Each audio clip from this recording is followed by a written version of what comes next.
Quando pega na Bíblia, irmãos, é um alimento. Então vamos ver que alimento que é isso. De novembro é o tempo da formação do testemunho, formação da igreja. Então nós somos batizados para o testemunho. Então é o tempo da igreja. A gente alimenta-se da fé. Agora vamos trabalhar. Não é isso? Pequeno resumo. Então hoje tem duas histórias, é interessante, né? Duas viúvas e morre um filho único. O que acontece com a mulher quando perde o filho? Ela perdia todos os direitos civis. Sabe o que significa isso? A casa, propriedade, o que ela tiver, o juiz passa a mão. Porque a mulher não tem direito a nada naquela época. Até hoje está acontecendo isso. A gente veja a escravidão. E a primeira leitura fala do Elias. É o pai dos profetas. O sonho de todo mundo, né? Falar até para Jesus, né? Só que o senhor não é um Elias, né? É um João Batista, é um Moisés, um Jeremias. Não, é muito mais. Mas então o Elias, gente, o Elias lutou contra um governo. Presta atenção, gente. Tudo aquilo que é particular, todo governo particular só funciona para grupos, os pequeninos. E o povão fica na miséria. Não é isso que está acontecendo hoje?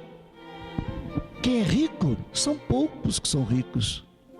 O resto, meu filho, é miséria. É analfabeto, tristeza, né? Catástrofe, morte, bêbados, né? Nós estamos vendo aí, gente, a tristeza.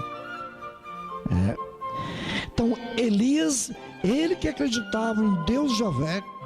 A palavra Elias significa Deus é meu Senhor. Então veja como é que é bonito, irmãos, né? Javé é meu Senhor. Então ele vai fazer experiência de Deus. Não é numa igreja, não. Não é lá na sua terra natal, não. Ele vai lá com os pagãos. E ainda foi recebido na casa de uma viúva, mulher pobre, que não tinha nada. Elias ficou lá, vai posar lá.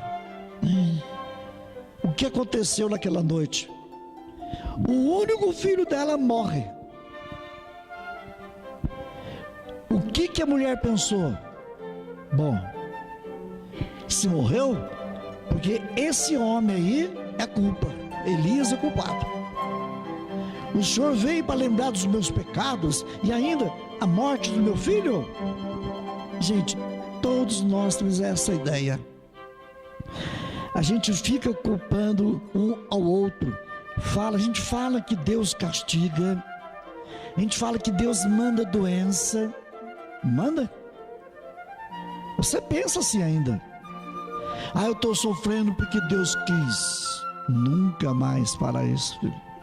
Morreu porque chegou a hora. Nunca fala isso.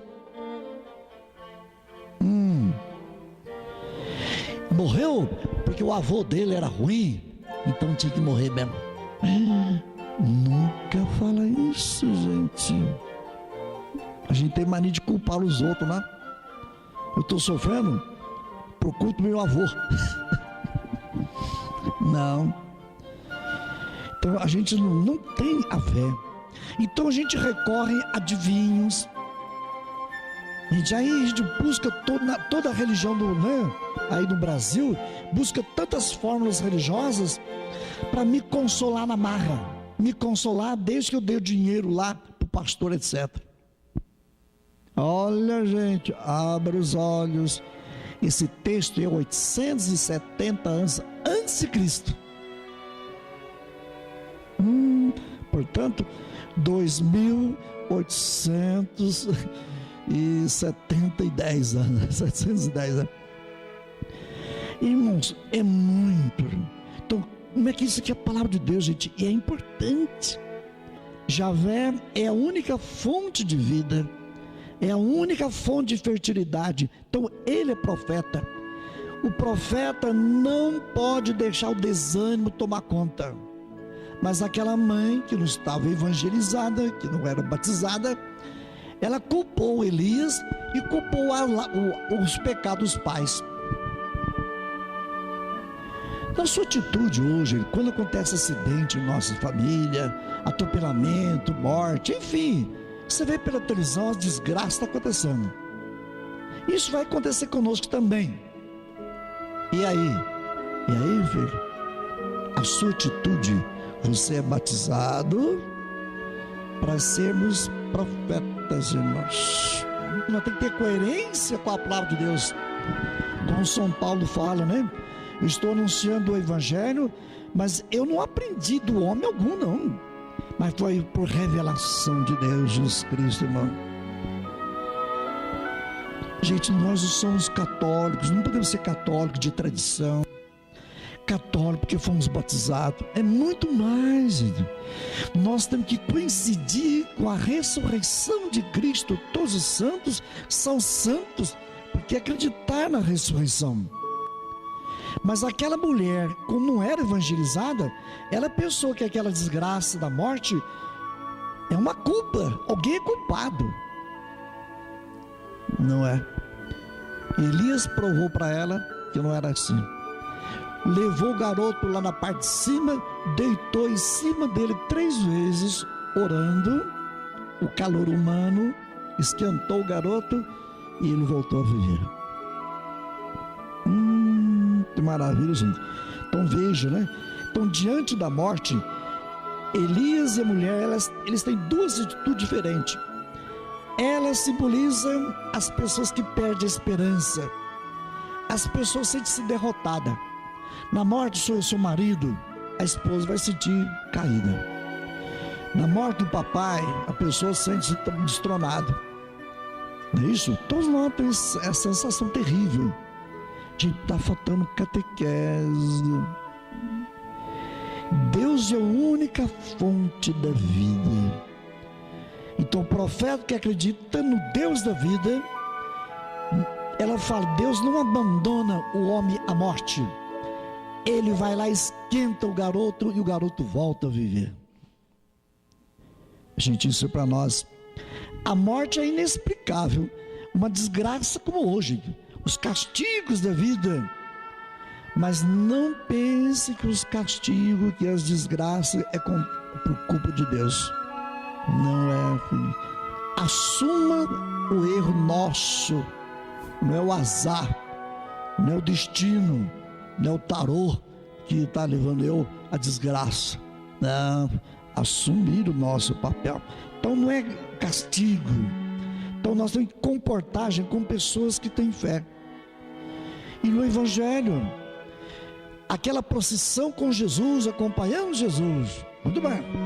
De repente uma procissão levando um defunto ao enterro. 2 grupos, um chorando, lamentando pela morte do filho único da viúva. É um gesto bonito? É um gesto de solidariedade.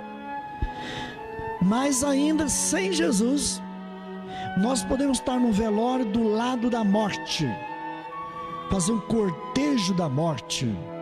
A gente caminha com o outro, mas no sentido de derrota, de miséria, sem esperança nenhuma, sem alegria nenhuma. Gente, e quanta gente a gente encontra aí, né? Tem saúde no corpo, mas não tem saúde na alma. Há quantas procissões aí de gente morta, os desempregados, os drogados, os analfabetos, os sem-tetos, os terroristas, os enfermos, os inválidos. Quanta gente ao nosso lado aí caído, desespero, sem nada. Será que nós fazemos parte dessa procissão do desespero? Ou nós estamos com Cristo? Jesus estava na frente. Aquela romaria de Jesus estava na frente. E a outra romaria, o defunto estava na frente. E a viúva sofrendo.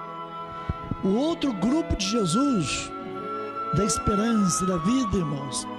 É esse grupo que nós somos batizados para pertencer ao grupo de Cristo, levar a esperança ao povo que sofre. Mas, ou você vai falar, você está sofrendo, vai fazer o quê, né? Meus pêsames. Você chega, né? Um parente lá, morreu alguém da família, meus pêsames. Que absurdo falar isso. Gente, leve alegria. Fala, filho, nesta dor existe o amor, viu? Deus te ama, filho. Na morte da tua filha de 9 aninhos, Deus te ama.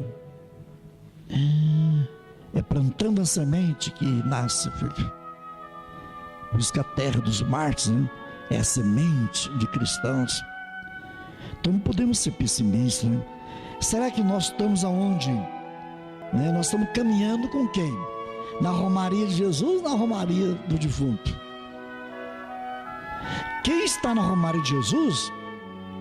Jesus viu aquela situação, parou. Todo mundo está levando um caixão, também pararam. E Jesus tocou no caixão, gente. Nunca naquela época não podia tocar no defunto. Ficava impuro. E a impureza para o judeu era um crime.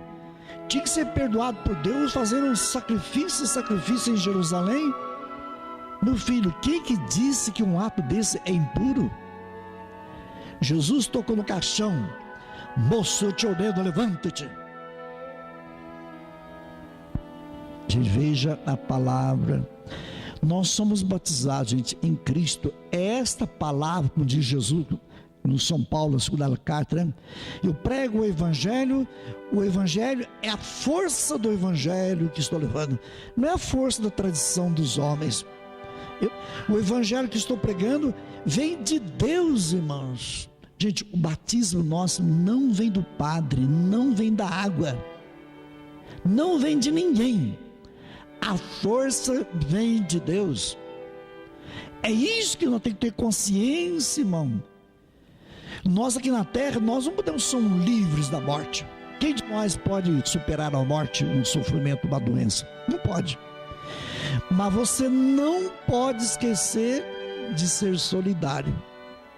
Essa força, nós temos que ser maior do que a morte.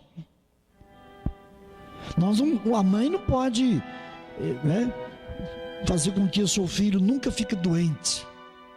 É impossível, a mãe não tem força para isso. Mas a mãe nunca vai deixar de amar o filho doente. É essa força, gente, que é maior do que a doença, do que a morte. É para isso que nós somos batizados. Então nós não podemos, né, participar da turma dos desesperos, né? A turma do medo, a turma da morte, a turma do terror, né? A turma que vai para o cemitério. A vida, gente, a vida não é tristeza, irmãos. Nós estamos com Cristo, então aí, Corpus Christi, viver o corpo de Deus. Então nós somos a extensão da vitória aqui na terra. Então diga para você mesmo, diga ao seu medo, diga, né, aos nossos fantasmas da vida: levanta-te, ande, filho, acorde, irmão, não fica aí morto, né, por causa da pinga, por causa de tantos erros da história. Levanta-te, ergue, filho. É isso que você tem que rezar para você mesmo, irmãos. Acorde, filho. Não fique falando: minha vida não vai para frente, minha vida está uma desgraça. Fica aí. Meu filho, quem é cristão, diga para si mesmo: se você é filho de Deus, então nós temos que sair desse túmulo, irmãos, sair dessa tristeza.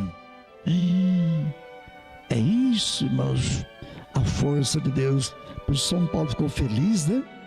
Ele não estava pregando a tradição dos homens, mas ele recebeu por revelação direta de Jesus, irmãos.